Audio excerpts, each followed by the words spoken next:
So His promises, He says, yes. Yeah, you got it. Amen. So be it. It's established. It now exists. First in the spirit realm, and then it shows up in the natural. Glory to God.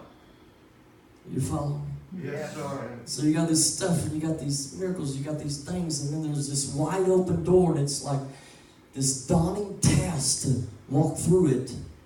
Because what about my things that need to get... No. If you'll just go through the wide open door, first of all, you'll begin to realize that those things are not yours to carry and try to fix and be God with. Right. But you begin to realize that He truly is trustworthy.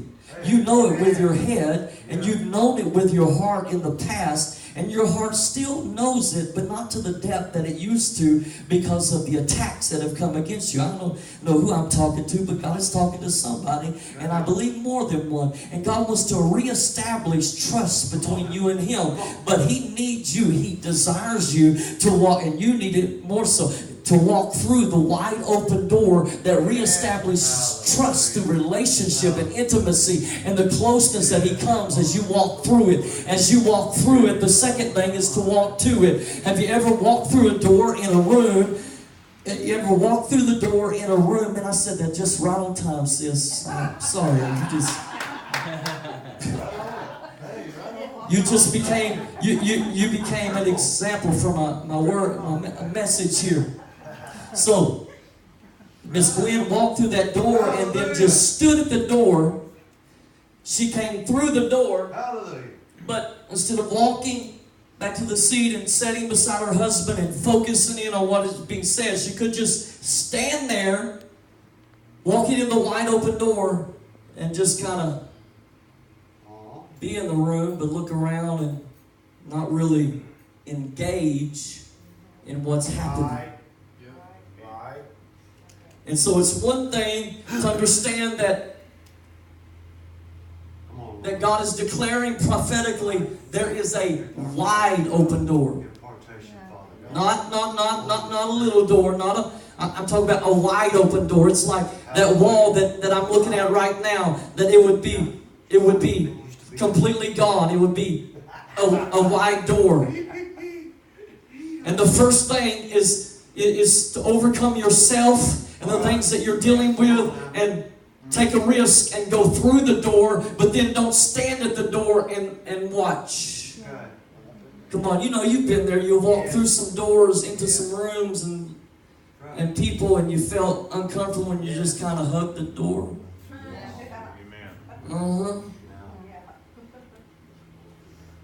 And you didn't want people running over you, so you moved outside the entryway, but not much. Because if I got to get out of here, I only have to take about 2 steps. I'm gone. You guys are also spiritual. You've never done that. Yeah, I've been in some room with some preachers. Yeah. Let me stand by the door.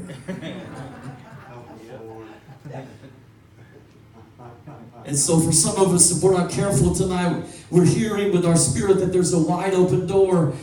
And so even though it may seem like a daunting task, we want what God has, so we step through. But for a moment, it takes our breath away, and we walk through, but we hesitate to walk to. What do you mean walk to? I'm talking about walk to the middle of the room and engage in what's happening. What is happening? There is a fire that is being released. There is a glory that is being released. There's a deeper depth of relationship that is being released. There's a greater knowing of who He is and what His heartbeat is about. There's an open door of understanding, prophetic understanding, like the prophet had, like Elisha had when the prophet, when he would tell, the king of Israel about how their enemies were coming to attack the armies of Israel. And so he would warn, because God had an open door of understanding and knowing that the prophet had walked through, and he would hear it. Amen. And so finally somebody realized on the enemy's side, the Syrian side, that it was that prophet that was doing. So they sent a whole army after one man. That's how God wants this equipped remnant to be. Amen. He wants you to tie up a whole army of demons. Right. That's right. Amen. Right on. See, right there mentioning the word demons, we just messed up what is usually the normal. The normal, you don't talk about demons. Not in the American church. Jesus culture. When I go overseas, go to Africa, if you don't talk about demons, it's not normal. Yeah, they want help. They want somebody to talk about it, deal with it. Yes. Right on. The demonic doesn't just exist in Africa, it's here in America the same.